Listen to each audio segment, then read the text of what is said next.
मैं एक financial mistake जो लोगों को करते देखता हूँ, इसे कोई भी कर सकता है और अक्सर लोगों को एहसास तक नहीं होता, और अगर होता भी है तो उस वक्त पानी सर से गुज़र चुका होता है।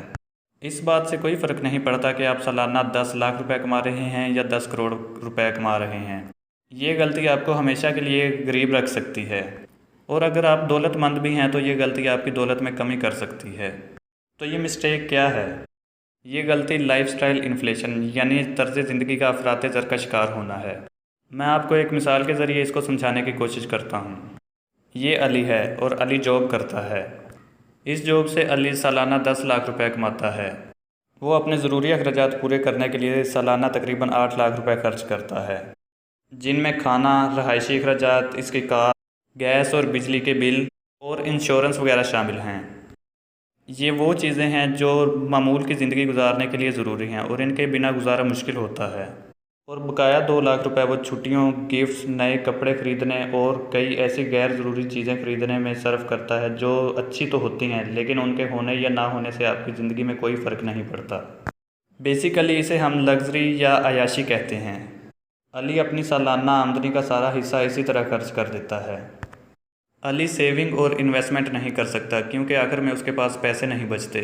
लेकिन फिर अली की प्रमोशन हो जाती है, जिसकी वजह से इसकी सैलरी में भी इजाफा होता है और वो सालाना 15 लाख रुपए कमाने लगता है। ये पहले से सालाना 5 लाख रुपए ज़्यादा हैं। तो फिर अब तो अली के पास कुछ इजाफी रकम बच जाती होगी जिसे वो आगे इन्वेस्ट कर सकता हो। अली ने इस इजाफी रकम के साथ क्या किया? दरअसल हुआ कुछ यूँ कि जैसे जैसे अली की आमदन में इजाफा होता गया, वैसे वैसे इसका लाइफस्टाइल चेंज होता गया। अली को अब ऐसा लगता है जैसे वो ज़्यादा महंगी और बेहतर कार डिज़र्व करता है और वो कार ख़रीदने का फ़ैसला कर लेता है। फिर अली को महसूस होने लगता है कि जिस फ्लैट में वो रह रहा है वो थोड़ा सा पुराना है, क्यों ना नए फ्लैट में शिफ्ट हुआ जाए। और, और ज़ाहिर है फिर नए फ्लैट का किराया भी ज़्यादा होगा। अब वो जिस रेस्टोरेंट में चाहे बिला झिझक खाना खा सकता है, और इस साल के एंड पर भी अली पिछले सालों की तरह कुछ नहीं बचा पाता। और इस फिनोमेना को लाइफस्टाइल इन्फ्लेशन यानी तर्ज ज़िंदगी का अफराते ज़र का शिकार होना कहा जाता है। ये उस वक्त होता है जब आपकी इनकम ज़्यादा से ज़्यादा होने लगती है और इसके साथ साथ आप अपने अखराजात में भी इजाफा करने लगते हैं। आप अपने मौजूदा लाइफस्टाइल को मेंटेन करने के बजाय इसे अपग्रेड करने लगते हैं। वो चीज़ें जो कभी ऐशो आराम की थी वो ज़रूरियात बन जाती हैं। इजाफी रकम बचाने या इन्वेस्ट करने के बजाय अब आपको अपनी ज़िंदगी को मेंटेन करने के लिए मज़ीद रकम की ज़रूरत पड़ती है, और अली की तरह बहुत से लोग ऐसा करते हैं। एक तहकीक के मुताबिक 78% लोग पे चेक टू पे चेक ज़िंदगी गुजार रहे होते हैं, यानी महीना ख़त्म होने से पहले ही उनकी सैलरी ख़त्म हो जाती है और वो अगली सैलरी का इंतज़ार करते रहते हैं। लोग अपनी रकम अपनी मर्ज़ी से खर्च कर सकते हैं, लेकिन जब किसी इमरजेंसी या अनएक्सपेक्टेड सिचुएशन का सामना करना पड़ जाए तो ये इंतहाई परेशान कुन हो सकता है। अली अभी बिल्कुल सेहतमंद है, लेकिन इसके पीछे इसके लाइफस्टाइल को मेंटेन रखने के लिए कोई और सहारा मौजूद नहीं है। क्या होगा अगर अली का एक्सीडेंट हो जाए और वो बुरी तरह ज़ख्मी हो जाए?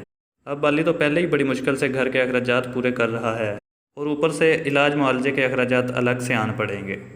चलें, इसके अलावा फ़र्ज़ करें कि अली की जॉब चली जाती है। अब अली को परेशानी का सामना करना पड़ेगा क्योंकि इसके अखराजात तो एक जैसे रहते हैं, लेकिन इनको पूरा करने के लिए आमदनी की कमी हो जाती है। यही वजह है कि अली को अपना लाइफस्टाइल अपग्रेड करने के बजाय मेंटेन करना चाहिए और गैर ज़रूरी चीज़ों में खर्च करने के बजाय बचत करनी चाहिए। अब किसी के जहन में ये बात आ रही होगी कि अली को ज़्यादा पैसे कमाने की कोशिश करनी चाहिए ताकि वो अपना नया लाइफस्टाइल मेंटेन कर सके और बकाया आमदन को बचा सके। ये सच है कि आप जितना ज़्यादा पैसा कमाते हैं उसमें से ज़्यादा बचाना आसान होता है, लेकिन एक बात वाज़ेह रहे कि अमीर लोगों की ज़िंदगी भी लाइफस्टाइल इन्फ्लेशन से महफूज नहीं है। बहुत से गवर्नमेंट ऑफिसर्स भी अपनी सर्विस पूरी होने के बाद भी काम करते हैं क्योंकि वो अक्सर फाइनेंशियल प्रॉब्लम्स का शिकार रहते हैं। बेशक उन्होंने बहुत पैसा कमाया होगा और बचत भी बहुत की होगी, लेकिन चूंकि उन्होंने अपनी लग्जरी लाइफस्टाइल को मेंटेन रखा और सर्विस पूरी होने के बाद अखराजात ज़्यादा होते हैं जबकि आमदनी कम हो जाती है, जिसकी वजह से उन्हें मज़ीद काम करना पड़ता है। ज़्यादा आमदनी को आप फाइनेंशियल सिक्योरिटी का नाम नहीं दे सकते, लेकिन इसे अच्छी फाइनेंशियल हैबिट ज़रूर कह सकते हैं। एक और दकियानूसी मिसाल लॉटरी विनर्स की है। बड़ी बड़ी लॉटरी जीतने के बाद कुछ लोग चंद सालों बाद वहीं खड़े होते हैं जहां वो लॉटरी जीतने से पहले होते हैं, क्योंकि कुछ लोग अपने अखराजात कंट्रोल करने और मुआशी तौर पर बेहतरी लाने के बजाय गलत मुआशी फ़ैसले कर बैठते हैं, जिसकी वजह से अपना सब कुछ बर्बाद कर देते हैं। अगर आप सालाना 50 लाख रुपए कमाते हैं और सारा का सारा पैसा अपना लाइफस्टाइल अपग्रेड करने और मेंटेन करने में लगा देते हैं, तो इसमें कोई अक्लमंदी नहीं। क्योंकि अमीर होने का मतलब हरगिज़ ये नहीं है कि आप कितना पैसा कमाते हैं, बल्कि अमीर होने का मतलब ये है कि आप कितना पैसा रख सकते हैं। मुआशरे की दौलत के वहमो गुमान में ना पड़ें। कुछ लोग अमीर नज़र आ सकते हैं क्योंकि वो अमीर होने की कोशिश करते रहते हैं, लेकिन सिर्फ इस वजह से कि कोई 10-12 हज़ार रुपए की मालियत के कपड़े पहनता है और महंगे महंगे खेल खेलता है, तो इसका हरगिज़ ये मतलब नहीं है कि वो दौलतमंद है। इन लोगों में से बहुत से लोग माली जद्दोजहद कर रहे होते हैं और इनकी ज़्यादातर रकम सिर्फ महंगे ब्रांड्स पर ज़ाया होती है। यही वो सोसाइटी है जिसमें हम अभी रह रहे हैं। हम इन चीज़ों पर बहुत ज़्यादा फोकस करते हैं जो हम दूसरे लोगों को दिखा सकें। लिहाजा अगर आप लाइफस्टाइल इन्फ्लेशन का शिकार हैं तो ये आपकी गलती नहीं है, क्योंकि लाइफस्टाइल की आदत आपको अपने दोस्तों, सोशल मीडिया और उस कल्चर से आती है जिसका आप हिस्सा हैं। तो हम लाइफस्टाइल इन्फ्लेशन से बचने के लिए क्या कर सकते हैं? सबसे पहले, अगर आप लाइफस्टाइल इन्फ्लेशन का शिकार हैं तो आपको इस बात को तस्लीम कर लेना चाहिए, क्योंकि ऐसा करने से आपका आधा मसला यहीं हल हो जाएगा और बाकी आधा मसला आप सेल्फ डिसिप्लिन के ज़रिए हल कर सकते हैं। किसी भी चीज़ पर पैसा खर्च करने से पहले आपको अपने फ़ैसले पर गौर कर लेनी चाहिए और अपने आप से पूछ लेना चाहिए कि आया मैं जो चीज़ ख़रीद रहा हूँ वो मुझे मेरी आइंदा ज़िंदगी में बेहतरी लाने में मदद करेगी। आजकल हम अपने ख़रीदारी के फ़ैसले जज्बाती अंदाज और बेध्यानी में करते हैं। ज़रा सोचिए कि आपको वाकई हर साल नए मोबाइल की ज़रूरत होती है, जबकि मौजूदा मोबाइल में क्या ख़राबी है, और आप 5,000 की घड़ी महज इसलिए ख़रीदते हैं क्योंकि आप इसे अफोर्ड कर सकते हैं। तो फिर 500 रुपये वाली घड़ी ख़रीदने में क्या हर्ज है, क्योंकि टाइम तो दोनों एक ही बताती हैं।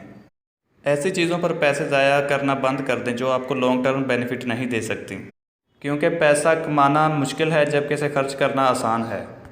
मैं आपसे ये नहीं कह रहा कि आप सारे पैसे बचाते ही जाएं, क्योंकि टका टका जोड़ने में भी कोई अक्लमंदी नहीं है। इसकी बजाय मैं आपसे ये कह रहा हूँ कि आपको अपने रिसोर्सेज के अंदर रहना सीखना चाहिए।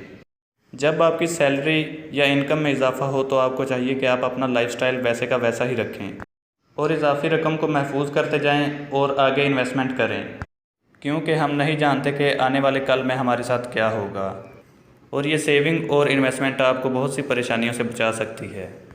उम्मीद है आप लोगों को वीडियो पसंद आई होगी। मज़ीद नई वीडियोज़ के लिए मेरे चैनल को सब्सक्राइब कर लें।